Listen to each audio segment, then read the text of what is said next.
Yo, what's going on, everybody? Y'all already know who it is. It's your favorite gamer girl, Jaleesa, aka Conqueror711 from SheAttackTV, bringing you a new video today.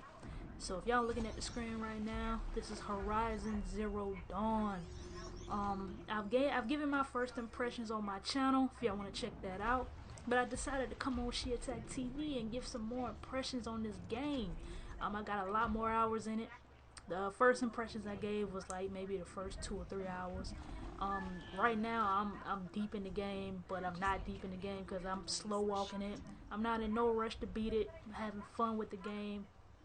This is one of the main missions that I'm doing right now, where I'm taking on this bandit camp, and I gotta take down what I gotta burn. I forgot what I gotta do. I gotta shoot something and burn it, and then it's gonna bring the whole camp down. So that's what I'm doing now. Y'all gonna see me die a couple of times in this gameplay. But yeah, let's talk about my impressions of Horizon Zero Dawn.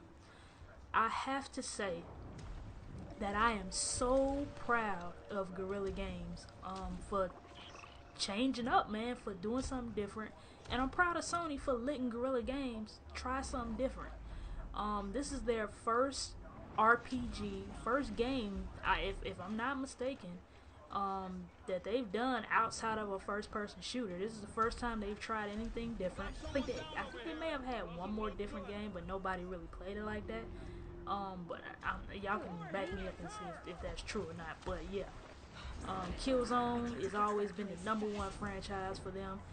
Killzone 1, 2, and 3, and then of course on PS4 was Shadowfall. For me, I'm a Killzone fan, but not like that. I think it's cool, it's alright. I came into the generation kind of late, so I didn't get to play Killzone like everybody else did from the beginning. I played Killzone 3 and then I worked my way back. But I've always been a fan of Guerrilla Games. So when I heard that they were doing a freaking RPG, I was like, wow, they're doing something completely different, and they're doing something that a lot of people are going to be like, I don't know. First off, Horizon Zero Dawn is one of the best looking games I have seen so far this generation.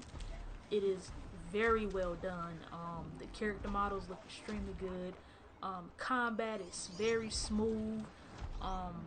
The freaking gameplay is awesome. Like you have fun when you're taking down these big ass robotic dinosaurs and freaking tigers or whatever you want to call these things. Like, there's so many different types of beasts on here. There's like a plethora of different types of animals and robots or whatever you want to call them things that you fight. All of them, you can't fight them the same. You can't use the same weapon on all of the animals and think you're gonna kill them all, because some of them are you have to use your fire arrows. Some of them you gotta use electricity. Some of them you gotta use ice. Some of them you gotta use tripwires to slow them down, rope casters to pin them down. So there's a lot of different weapons. There are a lot of different variations of things you can use. A lot of different environmental things you can use to you know what I'm saying, help you take down all of these dinosaurs. Aloy, the main character, is the best main character that Guerrilla Games has ever done before. Most of the time when you hear about Guerrilla Games and a character, the only thing you think of is the Hellghast, and that's not really a character. That's like a species or whatnot. You know what I'm saying? So they don't have any memorable people that you remember when you play the Killzone series. Like, they don't have any mascot, somebody that you can be like, oh, that's you know what I'm saying, that's the main character in the game. So Aloy is a very, very, very good character, I believe. She's not boring in my opinion. I like the way she talks to people, and she's got a good heart, and she's trying to figure out who she is, because at the beginning of the game you don't know who you are. Yeah, spoiler alert, people. You don't know who you are. You don't know who your mother is. You don't know who your father is. All you know is the guy whose name is Royce. I think that's how you say his name. He's the one who takes care of you.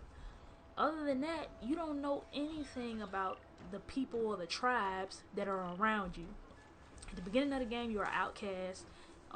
Nobody wants to be around you. Nobody wants to talk to you. If they do talk to you, they can become outcasts.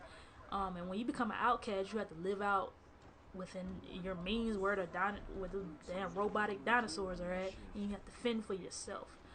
And that's basically the gist of the story. You're basically going through this world, trying to figure out who you are, basically, and what is your purpose for this like whole journey that you're on. There are some surprises, you know what I'm saying, to get the story going. And there are some side characters that are kind of funny, and there are some that are, you know what I'm saying, you may not want to trust, and some you may trust.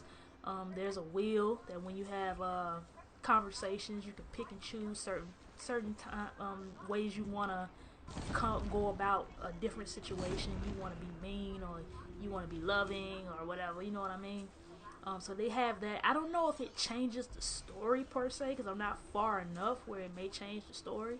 But it does change the way the people, I think, interact with you, because if you do something different, it'll do something different, but I don't know how it'll affect the story per se. You have a skill tree. Skill tree basically is showing you different things you can upgrade. And there's a crafting system as well. There's an on-the-fly crafting system. So you can be fighting a dinosaur, and you can run out of bow and arrows, and you can be crafting while you're running away from him, and then you can turn around and just, you know what I'm saying, hit him in the head. There's a radar, or some kind, it's like a focus. You press R3 and the focus will come up, and it'll show you the enemy's weakness. It'll show you what you need to defeat it, like if it's weak to fire, or if weak to electricity. It'll show you that, and that'll kind of help you fight the things you need to fight.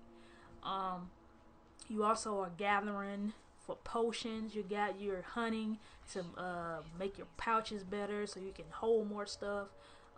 You're hunting so you can get better equipment. You're hunting so you can buy stuff from the people that are on the outside, on the outskirts. If you see this right here, like, it's so fluid. Like, I'm just boom, boom, boom, doing them dirty. This is fun though. The side missions are extremely fun to me. They are, and they kind of help with the story, in my opinion. Some people hate the side stories, some people don't. You also have to get health. You do that by going around and getting health. I'm trying to think what else. You have cauldrons, like Tomb Raider has tombs. This game has cauldrons, and I think the cauldrons are better than the ones on Tomb Raider. I haven't played the new Tomb Raider, but the older Tomb Raider that came out a few years ago, that one, I think this one is better. The last Tomb Raider, I haven't played that, so y'all tell me if y'all like the tombs on that game better than this. I thought it was, the cauldrons are really fun. The bandit camps aren't so fun taking down unless you like to do a lot of stealth stuff. And also, you can take over some of these freaking dinosaur robotic things.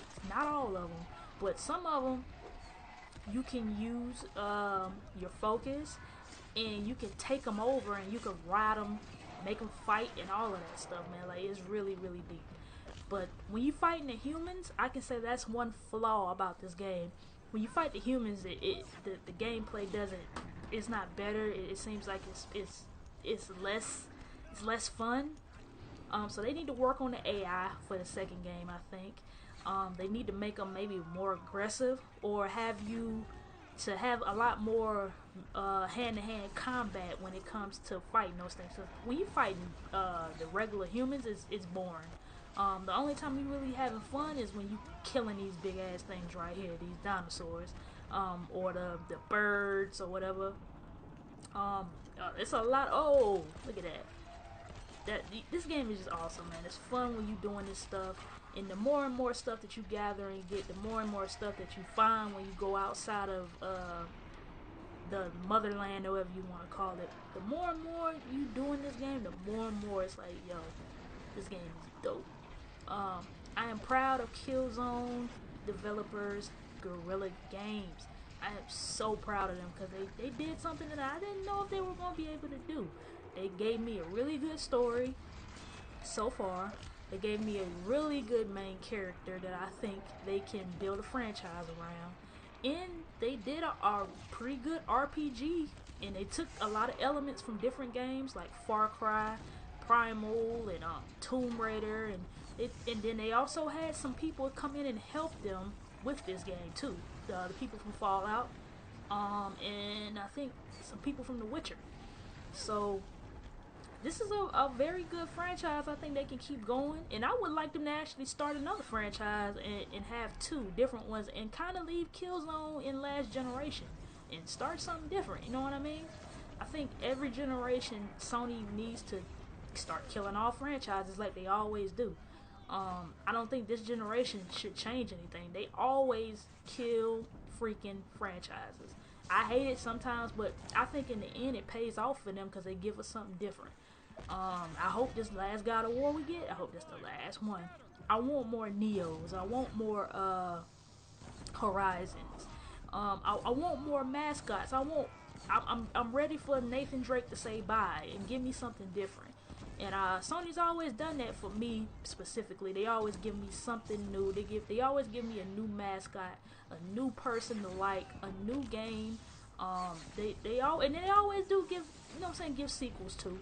But most of the time during the generation, they're the ones that always kill off franchises and start up new ones. So I'm ready to see what all the rest of PlayStation's first parties and second party devs are doing for the rest of this generation. I can't wait for E3s in like a couple of months. So yeah, man. Horizon Zero Dawn, a solid 8.5 to a 9. There's a lot of things they can fix. There's a lot of things that are great about this game. I'm just in awe that Guerrilla Games pulled it off. So yeah, man. I'ma holla at y'all. This is your girl Jaleesa. She attack out. Holla. They are tainted like these ruins.